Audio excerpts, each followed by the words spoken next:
All right. You're calling from Skype. Hi, is this, am I on? Yes, you are. What's your name? Where are Yeah, you calling this from? is Jake from Japan. Sorry? Jake from Japan. Hey, Jake. How's it going? Good, good. Yeah, it's been a while. How are you guys? Good? Good? Good. What's on your mind, man? All right. A lot. First off, a little disappointed that the next TMBS live show is actually not in Japan. A little disconcerting about that. Me too. What can I do? I wish it was in Japan. Yeah. Trust me. I'm excited about LA, but I would be quite stoked to go to Japan. Yeah, I mean, it's, a good place for David Griscom to hide away from Professor Richard Wolff. I thought, might be a good place for Wolf might have all you guys to Yakuza come. connections, though. Okay. So let me. Okay. I can't hear. Oh, no, sorry. All right. If you can't hear, then go ahead and tell your question, and then we'll let you go. Yeah. Okay. Green New Deal, good stuff. And I'm seeing online a whole bunch of kind of pedantic, sciencey stuff talking about how it doesn't really include nuclear energy in Yep. it. And having lived in Japan, having lived in Fukushima and all this stuff, I find this kind of alarming that it's like bringing about this whole nuclear energy isn't really that bad for you. It's efficient and all this kind of Yep. annoying stuff. And so I don't know if you guys have seen all this and what you think about it, but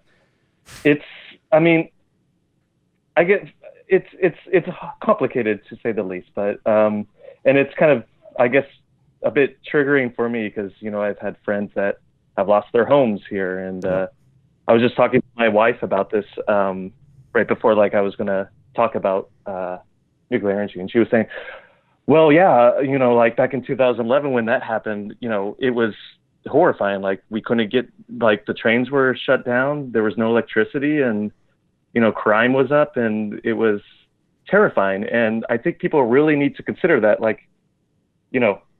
as, I don't know, yeah, it's not like coal in the effects of how damaging it is to the environment and whatnot.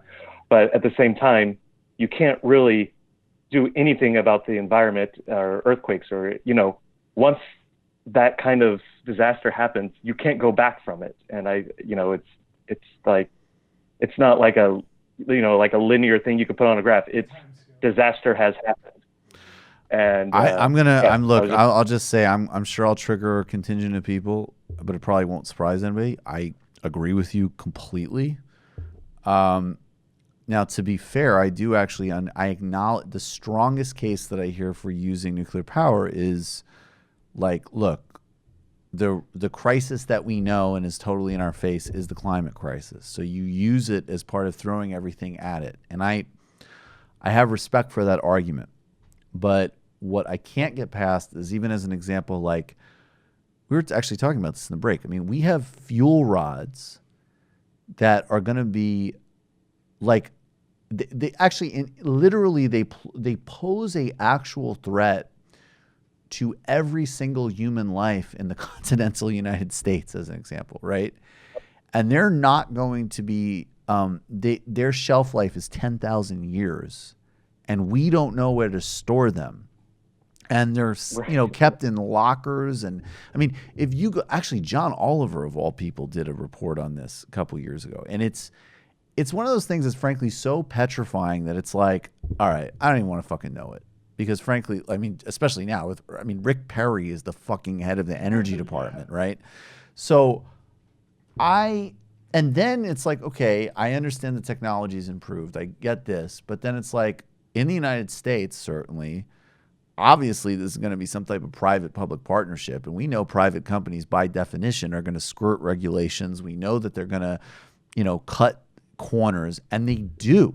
I mean, I actually lived for a time on the Vermont border, and there was a power plant, and not terribly far from where I lived, and it was just a thing. Like you just knew, like, oh, well, that, that was a sketchy thing. That was like, and it wasn't like a big national anything like that, but it's just like, these are private enterprises like anything else. And so I'm a believer in the precautionary principle, and I'm willing to read and more and think about it more, but I'm incredibly skeptical. So I appreciate the call, man. Thank you. Don't forget what just happened in South Carolina. I don't know if you guys are familiar with this. What happens? Back in 2006, when a lot of states were trying to reignite the nuclear power industry, Right. South Carolina joined in on that.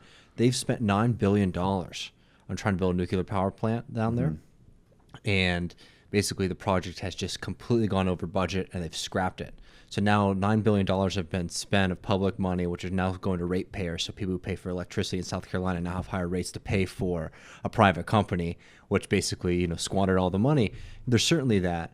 And I just so people are aware of why people are talking about nuclear power regarding AOC and the Green New Deal, it's because AOC originally came out and they said that nuclear power is not a part of this Green New Deal, but that was recently scrubbed from the website.